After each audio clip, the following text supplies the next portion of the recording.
Hi there, grade 7s. I hope you are all well. Welcome to another English lesson with myself, Mrs. Niverson, brought to you by WorksheetCloud. We are going to learn today about Subject Verb Agreement. I hope you are all ready and raring to go. Now, let's start by reminding ourselves what subjects and verbs actually are. So for a sentence to be classified as a sentence in the English language, it has to have three things: a subject, a verb, and an object. And you'll see in the sentence I have on your screen, the mice run from the cat. So here, the subject is the mice, the verb is the run, to run, and the object is the cat.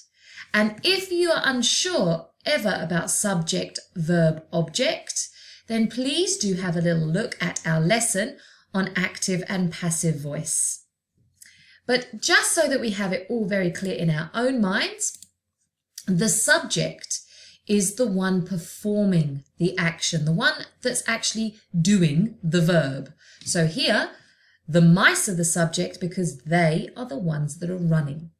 The verb is the action, and the object is the thing receiving the action from the verb. So here, the cat is receiving the action of the mice running away from it. Okay, so now that we've got that clear, what is subject-verb agreement? Well, subject-verb agreement basically is that the verb of a sentence must always agree with the subject. And what does that mean? Well, let's have a little look at that in a bit closer detail. So here I have written in the blue box, the subject and the verb of a sentence must always agree for the sentence to be grammatically correct. So here I have two sentences for you. Thomas likes milk. A hen lays eggs. And those sentences are grammatically correct. Here I have the subject in blue, so Thomas and a hen, and the verb in purple, likes and lays. And when in these cases the subject is singular, the verb also, in order to agree, must be singular. Okay, so Thomas is a singular, it's only one Thomas. Likes is the singular form of the verb to like. Okay, and so on and so forth. And the same with the hen. A hen, so I know it's one hen. And lays is the singular verb or a singular form of the verb. Okay, so in order for the subject-verb agreement to be met and for the sentence to be grammatically correct, the verb in a singular sentence must be a singular verb to match the singular subject. Here I have two examples of plural sentences. The mice run from the cat. The children follow the Pied Piper. So here, can you identify the subject and the verb? Here we go. In the first sentence, the subject, the ones performing the verb, are the mice, and run is the verb. It's the same sentence we had on the first slide, isn't it? I've just reused it. So there we go. So now, can you see a difference? Here I have a plural subject. Therefore, my verb must be in plural form. And here, what's my subject and verb in the second sentence? The children. They are the subject of the sentence because they are performing the verb to follow the Pied Piper, and follow is in its plural form. So here, just as a recap, a plural, which is more than one subject, is always followed by the plural form of the verb. So it's nice and simple, actually. Singular subject, singular verb. Plural subject, plural verb. Those are the basic rules of subject-verb agreement. Just so you know, many of your teachers actually might use the word concord when they are teaching you subject-verb agreement. It's the same thing. I say subject-verb agreement, some people call it concord. It's the same, it's a different name for the same grammatical rule. Okay, so you may, especially if you're not a first language English speaker, get confused with whether a verb is in its singular or plural form. So here is a table to help you. So you'll see in the big purple box at the top, I've written, to help with the correct verb agreement, the basic rule is this. If the subject is singular, then the verb must be singular. If the subject is plural, the verb must be plural. And you'll see here I've listed singular verbs and the plural of that verb. So flies is fly if it's plural. Forgives is forgive if it's plural. And I've here written, to form the plural of the verb in the present tense, you should remove the S, sometimes it's ES or IES, from the singular form. And then, as I said, here are some examples so that you can use those to help you. And it might not be a bad idea for you to give them a go in a sentence. See if you can create a clear, grammatically correct sentence with both the singular and the plural form of a word. And you will notice that if you've done it correctly, your subject with the singular verb will be singular, and in the plural verb will be a plural subject. So let's see if you can identify if these following sentences are plural or singular. So I have highlighted for you the verb in each sentence in red, okay? And you're going to read each sentence and tell me if that verb and the subject is singular or the verb and the subject is plural. Take a couple of seconds now to pause your video, and then I'll read through each sentence and go through the answers with you. Okay, hopefully you've done that. Right, let's have a go. Number 1, Mandy walks her puppy every day. Well, there's only one Mandy, and that is my subject, and walks is in its singular form. Therefore, it is a singular sentence. It is grammatically correct. The subject and the verb agree. If I had Mandy walk her puppy every day, doesn't make sense. The diligent students try hard in class. That is a plural sentence. Try, T-R-Y, is a plural form. T-R-I-E-S, tries, is the singular form. And anyway, you'll see here that I know I've got more than one student, so therefore I know that it is plural. The chef always bakes a cake for my birthday. Singular, one chef, and bakes is in a singular form. The zebras, or zebras, depending on how you say it, drink lots of water. That is a plural one. It's not drinks. One zebra drinks, many zebra drink. It takes a special person to be a nurse. Now, let's have a look. It takes. It's a singular. Well done. It's not take, it's takes. Our teacher writes a note if we get an A. Well, there's one teacher and they write. There we go. It's a singular again. The cows run to the barn at feeding time. Run, we had it on the previous slide. That is plural. She catches the bus. Singular. Good. There's only one person, one girl or woman, and it's not catch. We don't say she catch the bus. She catches the bus. My cousin's mother often drives them to the shop. Okay, good, singular. It's not drive, it's drives. And our parents work at the same office.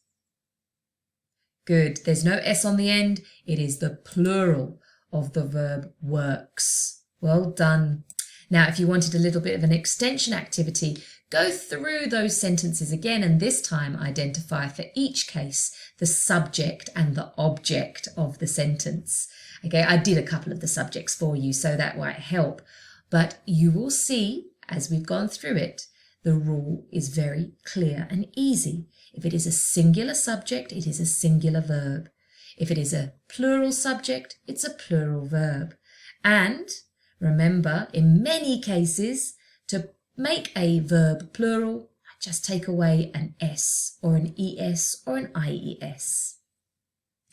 Now you might say to me, yes, miss, but that is the present tense. What about the past or the future? Well, it's important to know that subject-verb agreement actually only really applies to the present tense. And I'll show you now. So here on one side, I have the singular of a sentence in the present tense. And on the other side, I have the plural form of the same sentence. The boy eats pizza, singular.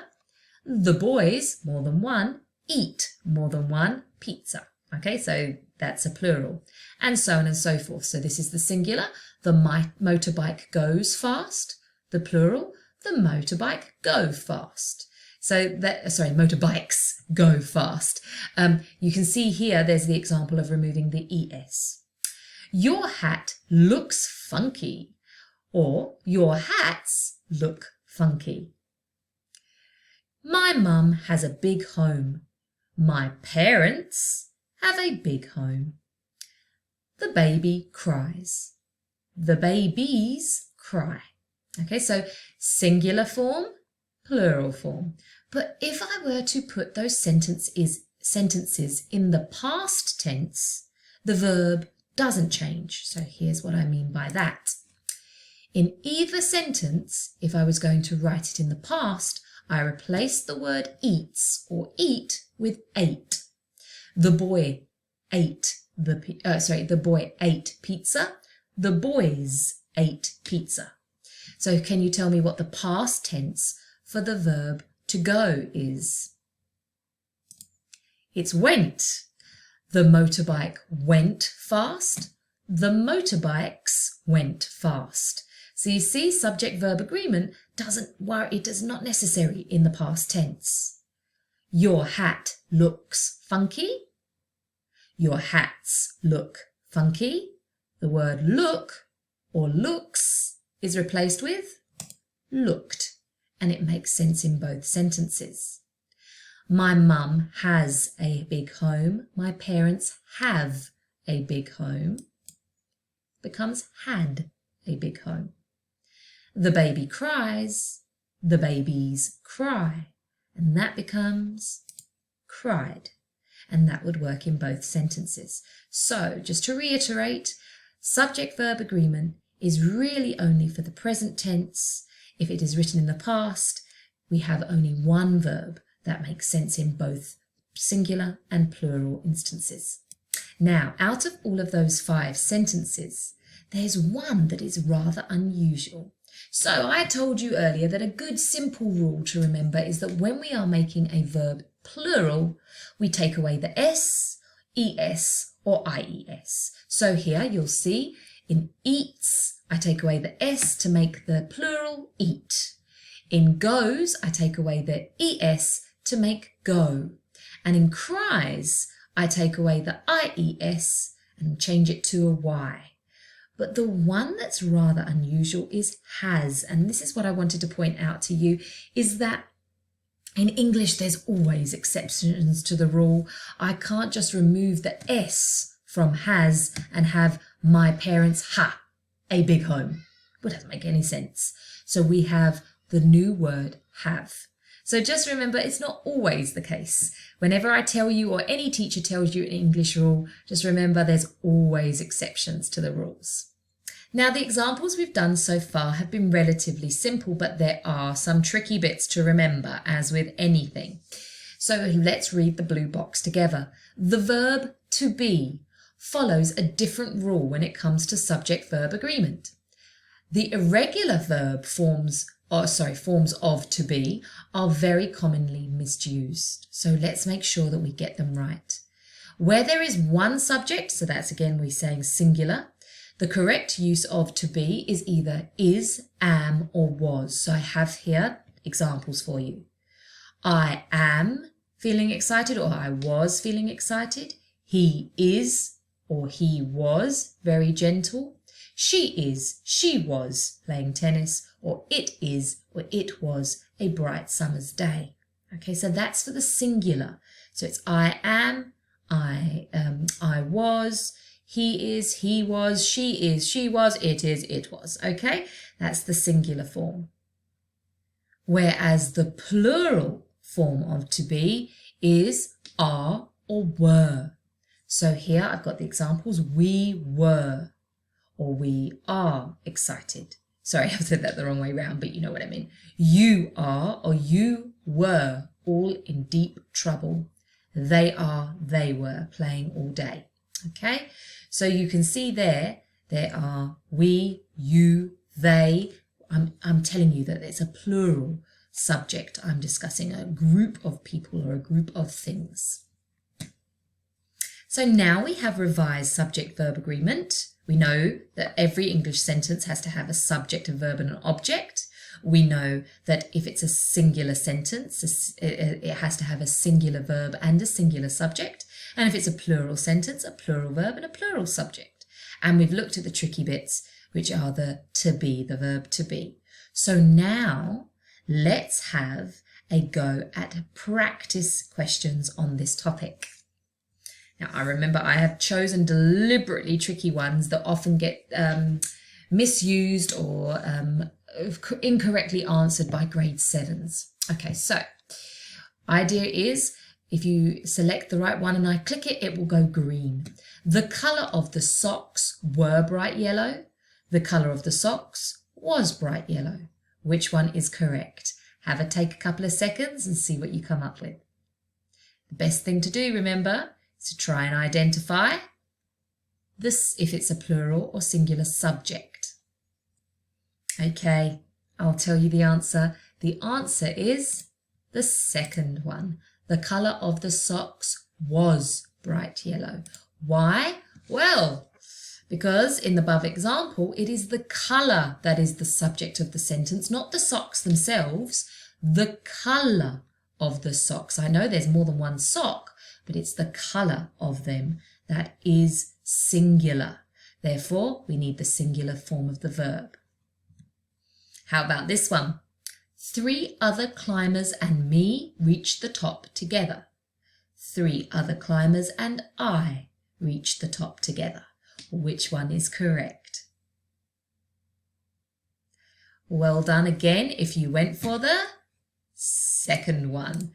3 other climbers and I. Well, why?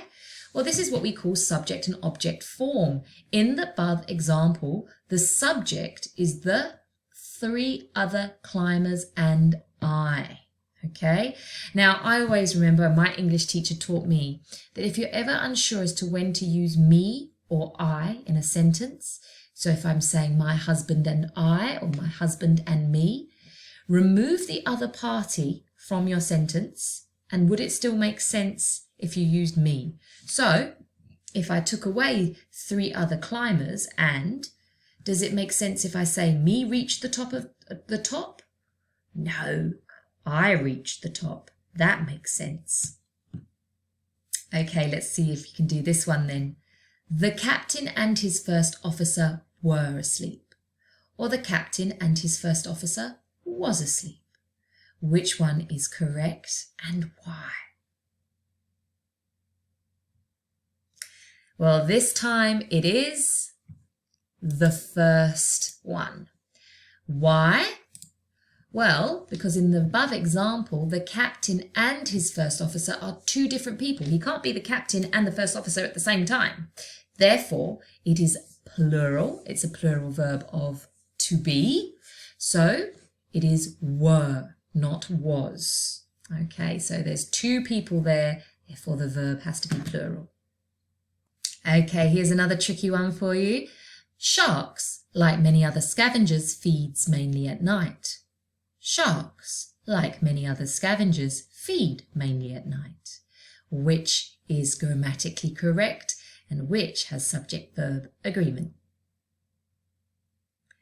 Well done if you said the second sentence. Here, why is it correct? Well, because if there is like, as well, together with, something like that, in the above example, you see I have like, so it's an embedded clause.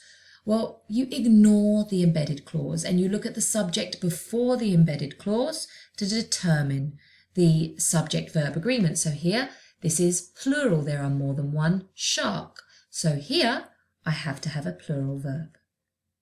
How about this one? A herd of cows were kept behind the locked gate. A herd of cows was kept behind the locked gate. Which one is correct? I hope you went for the second one. Here, I only have one herd of cows, okay? So because it is a collective noun, but one of them, I don't say two herds of cows, I say a herd of cows. As a collective noun, it is therefore counts as a singular subject because they are one group. So that's also often a big mistake people make, so be careful there. So although it looks plural, it is one collective group and therefore the verb has to be plural as well. Right, let's test on those to be verbs, the ones that often get mixed up. Which pair of verbs correctly completes the sentences below? Mum and Carol, certain that they had heard the air raid siren. Carol, feeling very frightened. Is the answer is and was and are, were and was. Well done if you went for the third option. Mum and Carol were. So I have a plural subject, two people. Certain that they had heard the air raid siren. Carol was feeling very frightened.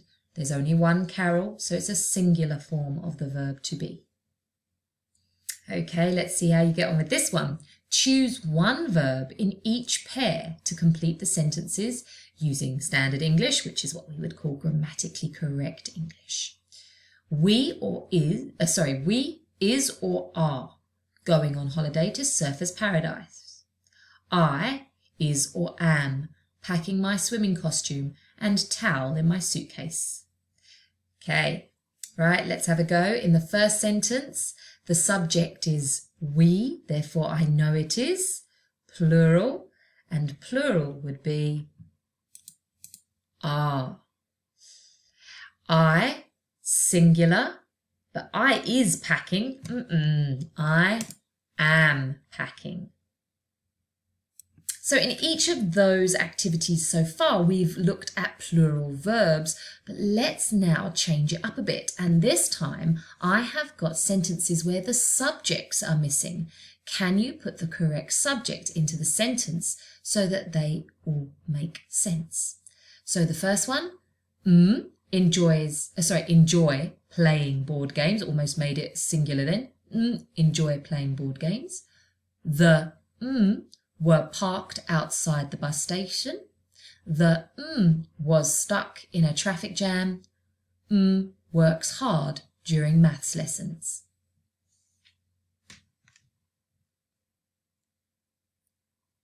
Okay, let's see. So we had the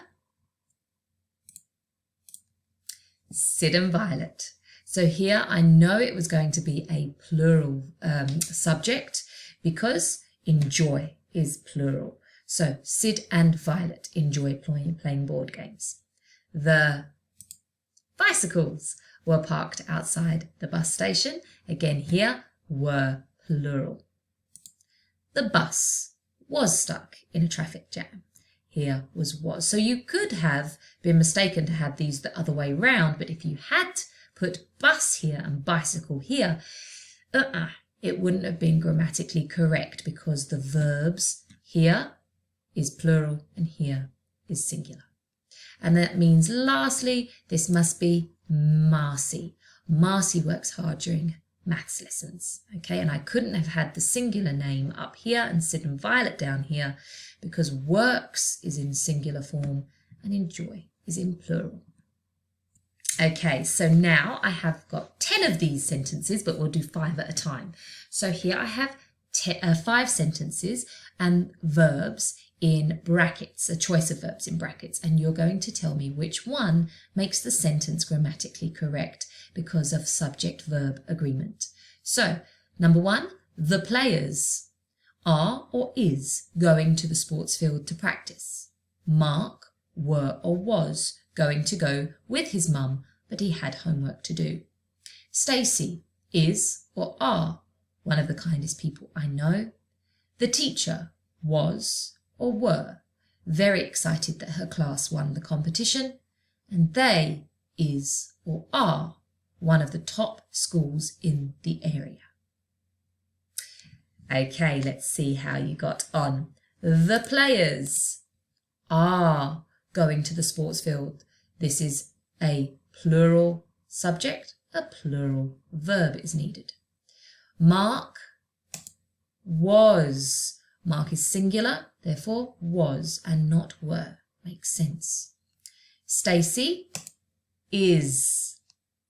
The teacher was. One teacher. If I had the teachers, then it would have been was. And they are one of the top schools. They is plural. Here are your next 5. My best friend were or was there when I arrived. Where do or does your grandparents live? Barbara have 2 older sisters.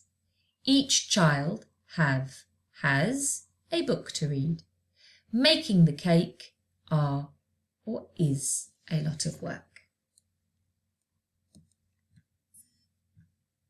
Okay, in the first one, my best friend was. There's only one best friend, so therefore the verb must be singular.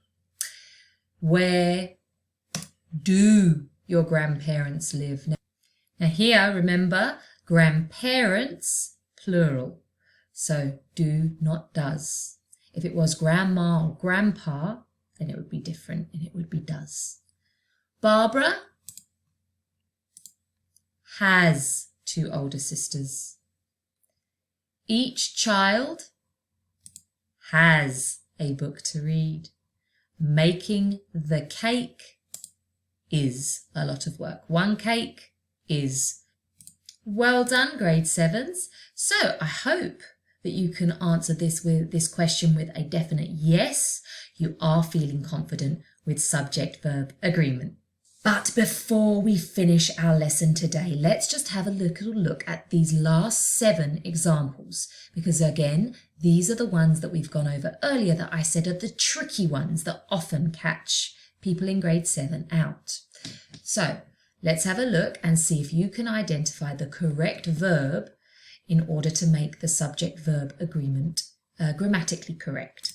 Okay, my brother and I, do we know, or my brother and I knows how to behave? It is know. Remember earlier I said that the my brother and I were counting them as a plural group. You are together. You would, if you ignored my brother, you wouldn't say I knows how to behave. I know how to behave. Okay. The hen, together with her chicks, is or are walking down the path. This is a tricky one. It's that embedded clause one, remember? It is. Remember the rule with the embedded clause? Even though this says together with her chicks, I ignore it. I only look at the subject that precedes the embedded clause. And in this case, it is one hen. The hen is walking down the path. Mumps is or are a childhood disease. That one hopefully you can get. It is because the subject of the sentence is, although it looks like mumps looks like it's a plural thing, it's actually a singular disease. It's one disease. Another disease one here. Measles makes or make children very ill. Okay, it is makes. because the subject of the sentence is not children, it is measles. And measles here is singular. It is a one disease. So measles makes children very ill. Now, my husband made me throw this one in because he's a cricket fan. SA is 152 for 3. The cricket team is or are touring overseas. It's a very common error, this one. Is, okay, because the cricket team is collectively seen as one thing. Neither Jane nor her sisters know or knows how to dress. No, because I'm talking about Jane and her sisters together. Okay, so there's a group of people, plural. The box of matches is or are on the table. Well, that is on the table, and you might be wondering why. Well, it's the same rule as we had with the colour of the socks. Remember that one? Here, the subject of the sentence is not the matches themselves, but the box of matches, and there's only one box. So it's a singular subject, therefore needs to be a singular verb. Well done, grade 7. That's subject verb agreement in a nutshell. And don't worry, some of it is quite tricky and you are going to still make mistakes. I know adults, even myself, often still make some mistakes with some of the trickier bits with subject verb agreement. But as long as you've got the basic rules, you'll be fine. Have a lovely day further, and I look forward to seeing you at our next English lesson. Bye-bye.